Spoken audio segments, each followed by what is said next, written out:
बढ़ते आगे, भारत में कोरोना वायरस के पिछले 24 घंटे में 1,68,000 नए केसेस मिले हैं। हालांकि ये थोड़ी राहत की बात है। दरअसल सोमवार को केसेस ज्यादा थे और सोमवार की तुलना में 6.5% कम केस सामने आए। तो सोमवार को देश में कोरोना के 1,79,000 केसेस सामने आए थे। देश में ओमिक्रॉन के केसेस बढ़कर 4,461 पर पहुंच गए हैं। भारत में सबसे ज्यादा संक्रमित राज्यों की बात करें तो महाराष्ट्र सबसे ऊपर है। यहाँ पिछले 24 घंटे में 33,470 केसेस सामने आए हैं। इसके अलावा पश्चिम बंगाल में 19,286 केसेस, दिल्ली में 19,166, तमिलनाडु में 13,990, कर्नाटक में 11,698 केसेस सामने आए हैं। भारत में पिछले 24 घंटे में मिले कुल केसेस में 58.08% नए केसेस हैं इन्हीं 5 राज्यों से मिले। इसके अलावा महाराष्ट्र में अकेले 19.92% केसेस मिले हैं। देश में पिछले 24 घंटे में 277 लोगों की मौत हुई है। पिछले 24 घंटे की बात करें तो सबसे ज्यादा मौतें केरल में हुई हैं। इसके अलावा दिल्ली में कोरोना से 17 लोगों की जान गई।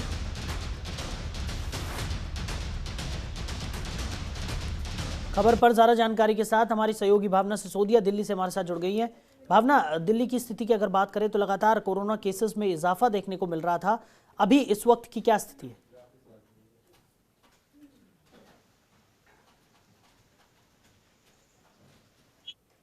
तो उसमें कुछ गिरावट नजर आई है, लेकिन मौतों का आंकड़ा जो है वो कुछ बढ़ता हुआ नजर आया है और आगे अनुमान भी लगाया जा रहा है जिस तरीके से वीकेंड कर्फ्यू से ये जो गिरावट आई है तो हो सकता है दिल्ली सरकार और आगे की जो डीडीएमए की संस्था है वो आगे जाकर कुछ सख्त निर्णय और ले दिल्ली की जनता के लिए, ताकि ये जो मामलों में गिरावट आई है ये गिरावट बढ़ती जाए, ना कि ये मामले और आगे बढ़े।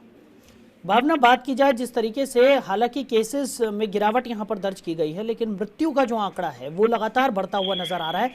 और दिल्ली की अगर प्रशासन की तरफ से बात की जाए तो प्रशासन लगातार ये कहता रहा है कि तमाम तरीके के व्यापक इंतजामात यहां पर कर लिए गए हैं ताकि किसी भी तरह की कोई जनहानि ना हो और दूसरी लहर में जिस तरीके की स्थिति बन गई थी उस स्थिति को दोबारा लौटने से रोका जा सके, उस लिहाज से भी तमाम व्यापक इंतजाम यहाँ पर कर लिए गए हैं। लेकिन उसके बाद भी जो मौतों का आंकड़ा है वो लगातार बढ़ रहा है।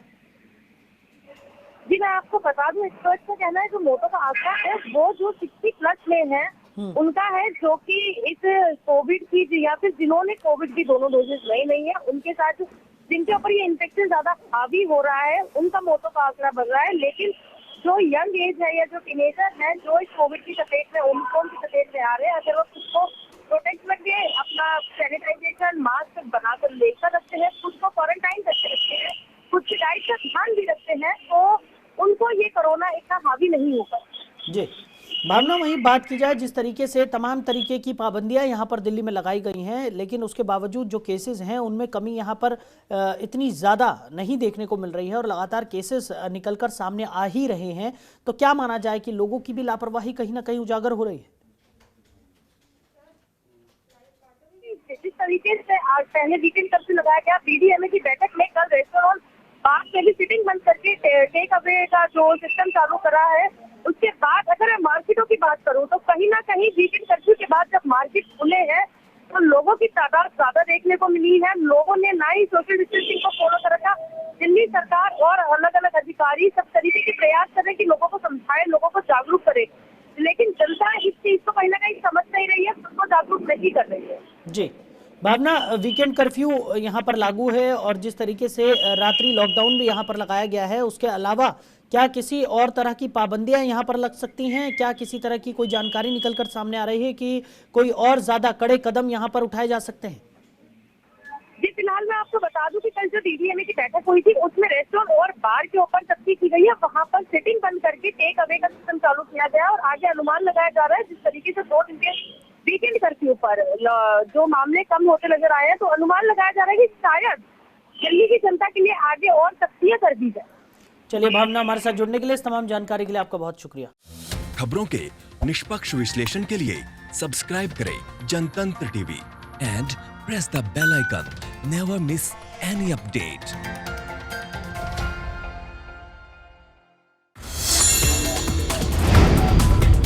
Download the Janatantra TV app, available on Google Play and App Store. Download it now.